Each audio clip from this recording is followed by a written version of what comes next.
புரட்சி தலைவர் எம்ஜிஆர் அவர்களை பற்றி துக்ளக் ஆசிரியர் சோ அவர்கள் கூறியதை தற்போது காண்போம்.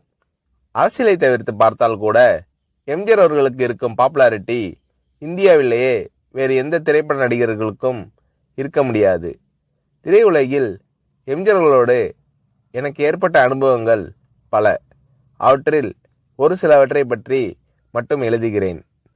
துக்ளக் பத்திரிகை ஆரம்பிப்பதற்கு ஓரிரு வருடங்களுக்கு முன்னால் ஜெய்ப்பூரில் அடிமை பெண் படப்பிடிப்பு நடந்து கொண்டிருந்தது. பல நடிகர்கள், டெக்னீஷியன்கள் சுமார் 15 நாட்கள் அங்கே தங்கியிருந்தோம்.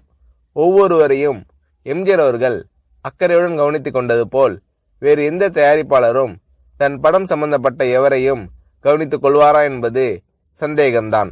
தங்கும் வசதி, சாப்பாடு எல்லாம் ஒவ்வொருவருக்கும் திருப்திகரமான முறையில் இருக்கிறதா இல்லையா என்பதை அவ்வப்போது எம்ஜிஆர் அவர்களே நேரில் கவனித்துக் கொள்வார். படப்பிடிப்பின் போது ஒரு சில நாட்கள் கடும் வயிற்று வலியால் நான் அவதிப்பட்ட போது எம்ஜிஆர் அவர்கள் என்னிடம் காட்டிய பரிவு என்னால் மறக்க முடியாது. படப்பிடிப்பு தடைப்படுவதை பற்றி எம்ஜிஆர் அவர்கள் சற்றும் கவலைப்பட்டதாகவே தெரியவில்லை. அதே சமயத்தில் சென்னையில் ஒரு வழக்கை நடத்துவதற்காக நான் ஆஜராக வேண்டியிருந்ததால் உரிய நேரத்தில் என்னை அனுப்பி வைப்பதற்கும் எம்ஜிஆர் அவர்கள் எடுத்துக்கொண்ட சிரமம் கொஞ்சம் நஞ்சமல்ல. எனக்கு வயிற்று வலி குணமான பிறகு கூட என்னை படப்பிடிப்பிற்கு அழைக்காமல் என் நண்பர்களை அழைத்து உண்மையிலேயே அவருக்கு குணமாகிவிட்டதா, இல்லை ஷூட்டிங் தாமதமாகிறது என்ற காரணத்திற்காக குணமாகிவிட்டது என்று கூறுகிறாரா என்று விசாரித்து கொண்டார் எம்ஜிஆர் அவர்கள். அவருடைய டாக்டரை அனுப்பி நான் பரிபூர்ண குணமடைந்து விட்டேன் என்று அவர் சர்டிபிகேட் கொடுத்த பிறகுதான் சம்பந்தப்பட்ட காட்சிகளை எடுக்க ஆரம்பித்தார் எம்ஜிஆர் அவர்கள். என் விஷயத்தில் மட்டும் இப்படி என்பதில்லை. எல்லா நடிகர்களுக்கும் டெக்னீஷியன்களுக்கும் ராஜ உபசாரம்தான். ஜெய்ப்பூரில் அடிமை பெண் படப்பிடிப்பு நடந்து கொண்டிருக்கும் போதுதான் அவருடைய 100வது படமான ஒளிவிளக்கு தமிழகத்தில் ரிலீஸ் ஆகிறது. நீங்கள் சென்னையில் இருந்தால் பெரிய விழாவாக நடத்திருக்கலாமே என்று நான் எம்ஜிஆர் அவர்களிடம் கேட்டேன்.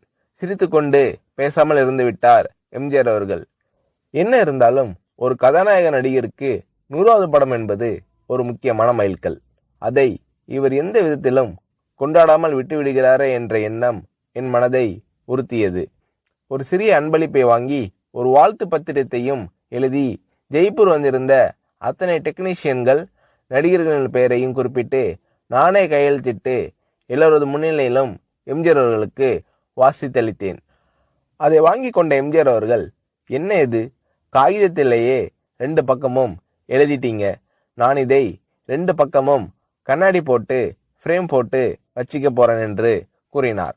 நான் செய்த சிறு காரியத்திற்கு எம்ஜிஆர் அவர்கள் தெரிவித்த நன்றி மனப்பூர்வமானதாக இருந்தது.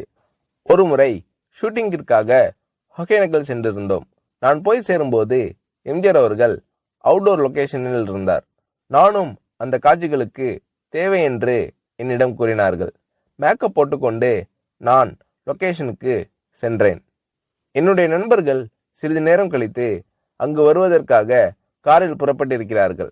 இதற்குள் எம்ஜிஆர் அவர்கள் என்னிடம் லொகேஷனில் இடவசதி எல்லாம் சௌரியமாக இருக்கிறதா என்று கேட்டு தெரிந்து கொண்டார். அதன் பிறகு எம்ஜிஆர் அவர்கள் சம்பந்தப்பட்ட காட்சி முடிந்துவிடவே அவர் புறப்பட்டு போய்விட்டார். அவர் போகும் வழியில் என்னுடைய நண்பர்கள் காரில் எதிரே வந்து கொண்டிருந்திருக்கிறார்கள். அடையாளம் புரிந்து கொள்வாரா மாட்டாரா என்ற நினைப்பில் அவர்கள் எம்ஜிஆர் அவர்களை பார்த்தும் கூட பேசாமல் வண்டியை ஓட்டி கொண்டு வந்திருக்கிறார்கள். வண்டி அவர்களை கடந்து சில அடிகள் சென்ற பிறகு எம்ஜிஆர் அவர்கள் தனது வண்டியை நிறுத்த சொல்லி அவர்களுக்கு செய்கை காட்டி நிறுத்தி தன் வண்டியை பின்னோக்கி ஓட்ட செய்து இறங்கி வந்து எனது நண்பர்களை அழைத்திருக்கிறார். நீங்கள் எல்லாம் சோவின் நண்பர்கள் தானே, இடவசதி எப்படி இருக்கிறது, உங்களுக்கு போதுமா?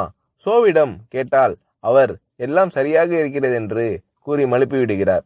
ஏதாவது குறை இருந்தால் நீங்கள் சொல்லுங்கள் என்றெல்லாம் விசாரித்துவிட்டு அதன் பிறகுதான் மீண்டும் தன் வண்டியில் ஏறி புறப்பட்டு சென்றுள்ளார் எம்ஜிஆர் அவர்கள். மிக சாதாரண விஷயம் போல் தோன்றலாம், ஆனால் அந்த மாதிரி கேட்டிருக்க வேண்டிய அவசியமே எம்ஜிஆர் அவர்களுக்கு இல்லை. முகங்களை ஞாபகம் வைத்துக் கொள்வதில் எம்ஜிஆர் அவர்கள் வல்லவர். அதற்கு இன்னொரு உதாரணம். எம்ஜிஆர் அவர்களுடன் சத்யா ஸ்டுடியோவில் ஷூட்டிங்கில் கலந்து கொண்டிருந்தேன். என்னுடைய நண்பர் நீலு சில ஆண்டுகள் கல்கட்டாவில் தங்கிய பிறகு அன்றுதான் சென்னைக்கு திரும்பினார். என்னை பார்க்க சத்யா ஸ்டுடியோவிற்கு வந்தார்.